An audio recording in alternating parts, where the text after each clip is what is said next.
السلام علیکم ورحمۃ اللہ وبرکاتہ۔ اعوذ باللہ من الشیطان الرجیم،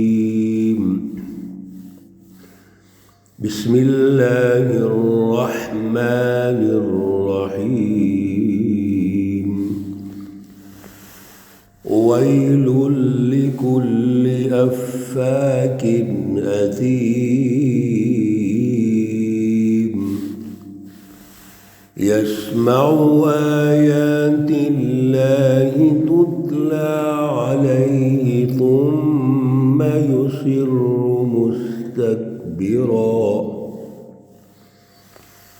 ثم يصر مستكبرا كأن لم يسمعها، فبشره بعذاب أليم۔ صدق اللہ العلی العظیم۔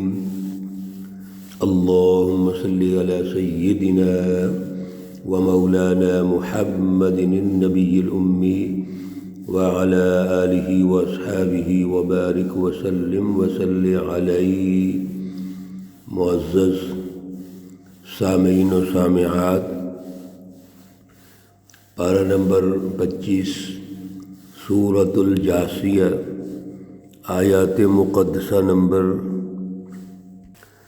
7 تا 11 ہیں۔ اللہ رب العزت ان آیات کا فہم اور شعور عطا فرمائیں اور عمل کی توفیق اور صلاحیت عطا فرمائیں۔ گزشتہ درس میں سورۃ الجاثیہ کا جب آغاز ہوا تو اللہ رب العزت نے کلام مقدس، کتاب مقدس قرآن مجید کی اہمیت یہ ارشاد فرمائی کہ اللہ نے اس کتاب مقدس کو تدریجاً نازل فرمایا ہے، جس طرح کی ضرورت تھی رہنمائی کی، حالات جیسے جیسے ہوتے گئے اللہ رب العزت نے اس کو نازل فرمایا اور 23 سال میں نازل کیا۔ اور نازل کرنے والی جو ذات اقدس ہے وہ العزیز بھی ہے، الحکیم بھی ہے۔ یہ کتاب مقدس یہ اس لیے دنیا میں نازل کی جا رہی ہے کہ اس کا غلبہ ہو، اس پر ایک سسٹم تشکیل دیا جائے جو اللہ کی طرف سے جاری کردہ ہے، اور یہ تمام تر رہنمائی الحکیم حکمت والے کی طرف سے۔ پھر اللہ رب العزت نے آسمان و زمین پر غور و فکر کی دعوت دی تو فرمایا لآیات للمؤمنین، مومنوں کے لیے اس میں نشانیاں ہیں۔ پھر اللہ رب العزت نے انسان پر خود غور و فکر کی دعوت دی کہ آپ اپنے اندر غور و فکر کریں کہ اللہ نے تمہیں پیدا کیا، پھر اس روئے زمین پر دیگر مخلوقات کو پیدا کیا، اور آخر میں فرمایا تھا آیات لقوم یوقنون، یہ نشانیاں ہیں اس قوم کے لیے جو یقین رکھتی ہے۔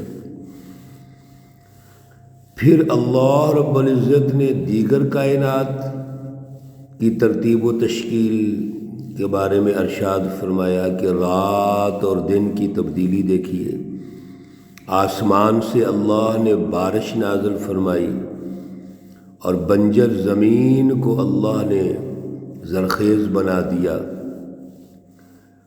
اور پھر جو ہوائیں چلتی ہیں اللہ کے حکم سے، یہ سب کچھ آیات لقوم یعقلون، یہ عقل والوں کے لیے نشانیاں ہیں۔ تو ایک جگہ مومنین فرمایا، دوسری جگہ آیات لقوم یوقنون کہا، تیسری جگہ آیات لقوم یعقلون کہا، اور پھر آخر میں فرما دیا یہ سب کچھ اللہ حق کے ساتھ نازل فرما رہے ہیں۔ مقصد اللہ رب العزت نے یہ جو کائنات پیدا کی ہے اور اس کائنات کا جو دلہا ہے اور مرکز انسان ہے، وہ غور و فکر کرے، کیونکہ اس انسان کے ذریعے سے اللہ ترقی چاہتے ہیں۔ جب یہ اپنے نفس، عقل اور پھر قلب سے غور و فکر کرتے ہوئے درست فیصلے کرے گا، سچی رہنمائی حاصل کرے گا، تو پھر اللہ رب العزت دنیا اور آخرت میں اس کو کامیاب کریں گے اور اللہ کی کائنات میں ترقی ہوگی۔ لیکن یہ کفار، مشرکین اور منافقین اور شیطانی جماعتیں یہ اس کو سمجھنا نہیں چاہتے، نہ ایمان لانا چاہتے ہیں، نہ یقین رکھنا چاہتے ہیں، نہ غور و فکر کرتے ہیں۔ آج کی آیات میں اللہ رب العزت نے ان کی تحلیل نفسی فرمائی، ان کی جو ذہنی کیفیت ہے اس کا تذکرہ فرمایا، اور یہ ہمارے لیے بھی سچی رہنمائی ہے۔ ویل لکل افاک اثیم، ویل بربادی ہے، خرابی ہے، لکل افاک ہر جھوٹے کے لیے، اثیم جو گناہ گار ہے۔ اللہ فرماتے ہیں کہ اتنی رہنمائی دی گئی، لیکن انہوں کا جو رویہ ہے، ان کی جو ذہنیت ہے، سوچ ہے، وہ کیا ہے؟ وہ جھوٹ بولنے کی ہے۔ افاک اس میں مبالغہ کا صیغہ ہے، جھوٹے ہیں، یہ اپنے پاس سے چیزیں گڑیں گے۔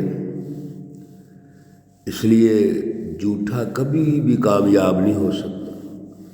ایک طرف سے اللہ کی رہنمائی ہے، رسول اللہ صلی اللہ علیہ وسلم اللہ کے نمائندے ہیں اور انسانیت کو رہنمائی دے رہے ہیں، غلامی سے نکالنا چاہتے ہیں، ظلم سے نکالنا چاہتے ہیں، شرک اور کفر سے نکالنا چاہتے ہیں، اور یہ کیا کرتے ہیں؟ اس کے مقابلے میں جھوٹے ہیں، یہ افاک اور اثیم گناہ گار ہیں، یعنی یہ حکم عدولی کرتے ہیں، یہ نافرمانی کرتے ہیں،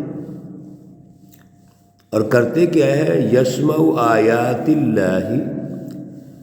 میرے عزیزو توجہ سے یہ بات سنیے اور سمجھیے، آج کے دور میں یہ ساری رہنمائی ہمارے لیے ہے۔ یہاں اگر یعقلون کی بات کریں گے، یوقنون، مومنین، تو یہ تو اللہ نے ان کی مثالیں دی ہیں۔ اس سوسائٹی کا ذکر فرما کر ہماری اللہ آج تربیت کرنا چاہتے ہیں۔ تو کرتے کیا تھے وہ؟ یسمع آیات اللہ، اللہ کی آیات سنتے ہیں، تتلا علیہ، جو ان پر تلاوت کی جاتی ہے، پھر کیا کرتے ہیں؟ ثم یصر مستکبرا، پھر وہ اپنے تکبر، غرور پر اصرار کرتے ہیں، یعنی ضد کرتے ہیں۔ کأن لم یسمعها، گویا کہ انہوں نے سنا ہی نہیں ہے۔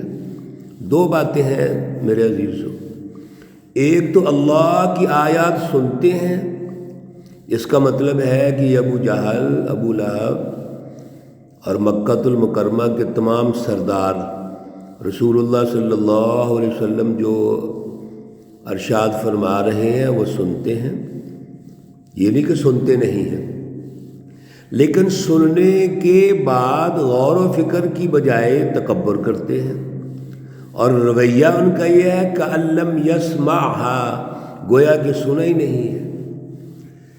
یہ رویہ، یہ مزاج اصل میں کفار اور مشرکین کا ہے۔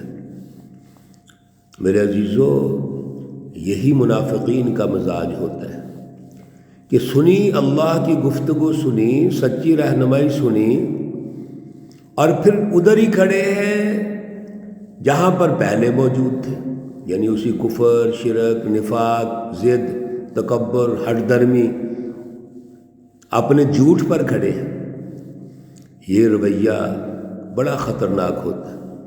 اس لیے میرے عزیزو، جب بھی اللہ کی یہ آیات سنو، ہم سب اس میں شامل ہیں، تو ہم نے اس پہ سننے کے بعد غور کرنا ہے، پھر اس کی اطاعت کرنی ہے، اپنے دماغ، قلب اور ذہن میں بٹھانا ہے، اور پھر اس پر عملی نظام قائم کرنا ہے۔ یہ نہیں ہے کہ سن لیا اور سن کے بس سبحان اللہ کہہ دیا۔ بھائی سبحان اللہ تو ہم نے اس شکل میں کہا کہ اللہ نے ہمیں ایمان جیسی نعمت دی، اعلیٰ شعور اور نظریہ دیا، لیکن ابھی اس پر ہماری ذمہ داریاں بڑھ گئیں، ہم نے اس کا عملی نظام قائم کرنا ہے، اللہ رب العزت کی بالادستی کا نظام قائم کرنا ہے، انسانیت کو آزادی دلانی ہے، ان کے حقوق قائم کرنے ہیں، ان کے لیے عادلانہ سیاسی اور معاشی نظام قائم کرنے ہیں۔ یہ اگلی ہماری ذمہ داریاں ہیں۔ اب ایسے لوگوں کا جو رویہ ہے، اس کے نتیجے میں اللہ کہتے ہیں فَبَشِّرْهُ بِعَذَابٍ علیم، ان کو خوشخبری سنا دیں دردناک عذاب کی۔ اور وہ عذاب کون سے ہیں؟ پہلا عذاب وَإِذَا عَلِمَ مِنْ آيَاتِنَا شَيْئًا، اور جب ہماری آیات سے یہ چیزیں علم حاصل کرتے ہیں، رہنمائی سنتے ہیں اور اس سے علم حاصل کرتے ہیں، تو علم حاصل کرنے کے بعد اتخذها ہزوا، اس کو مذاق بنا لیتے ہیں۔ اللہ کی آیتیں سنی، سچی تعلیم سنی اور مذاق اڑایا۔ اولئک لہم عذاب مہین، ان کے لیے اللہ کا رسوا کن عذاب ہے۔ مہین وہ عذاب جو رسوائی والا ہے۔ یہ دنیا کے اندر رسوا ہوں گے، جیسے غزوہ بدر کے موقع پر ہوئے، اور دیگر جو اقوام نے اللہ کی ہدایت کو سنا، سمجھنے کے بعد اس پر مذاق اڑایا، دنیا میں تباہی ہے۔ اور پھر اگلے دور میں دیکھیے، دنیا سے جانے کے بعد من ورائہم جہنم، ان کو جہنم میں ڈالا جائے گا۔ ولا یغنی عنہم ما کسبوا شیئا، اور نہیں فائدہ ہوگا انہیں جو بھی انہوں نے ذرہ بھر کوئی کمایا ہے، کوشش کی ہے، کوئی فائدہ نہیں ہوگا۔ ولا متخذوا من دون اللہ اولیاء، اور جن کو انہوں نے پوجا پرستش کی، یہ بت کوئی کام نہیں دیں گے۔ اور حکمران جو ظالم ہیں اور مافیاز ہیں، وہ بھی وہاں کوئی کام نہیں دیں گے۔ وَلَهُمْ عَذَابٌ عَظِيمٌ، اور ان کے لیے بہت بڑا عذاب ہے، جہنم کا عذاب۔ پچھلی سورہ مقدسہ میں، سورۃ الدخان میں وہ عذاب ہم نے سنے ہیں۔ هَذَا هُدَىٰ، یہ ہے اللہ کی رہنمائی، سچی رہنمائی، جو تنزیل الکتاب من اللہ العزیز الحکیم ہے۔ لیکن یاد رکھیے والذین کفروا بآیات ربہم، جنہوں نے اس رہنمائی کا انکار کر دیا، اللہ کی آیات کا انکار کیا، کفر، شرک، نفاق کیا، یا اللہ کی رہنمائی سنی اور اس پر غور ہی نہیں کیا، توجہ ہی نہیں کی، عمل ہی نہیں کیا، لہم عذاب من رجز علیم، ان کے لیے بہت سخت عذاب ہے، بہت بڑا عذاب ہے، دردناک عذاب ہے۔ میرے عزیزو، اللہ کے عذاب سے بچنے کا ذریعہ دنیا اور آخرت میں اس کلام مقدس پر غور و فکر ہے، اس کی رہنمائی کو سمجھنا ہے، اور اسی کے مطابق اپنی فکر، نظریہ اور شعور بڑھاتے ہوئے عملی نظام کی تشکیل ہے۔ اللہ ہمیں توفیق اور صلاحیت عطا فرمائے۔ اللہ رب العزت تمام بیماروں کو شفائے کاملہ عاجلہ مستمرہ عطا فرمائے۔ اللہ رب العزت تمام مرحومین و مرحومات کو جنت الفردوس میں اعلیٰ مقام عطا فرمائے۔ ربنا تقبل منا انك انت السميع العليم وتب علينا انك انت التواب الرحيم، وصلى الله تعالى على النبي الأمي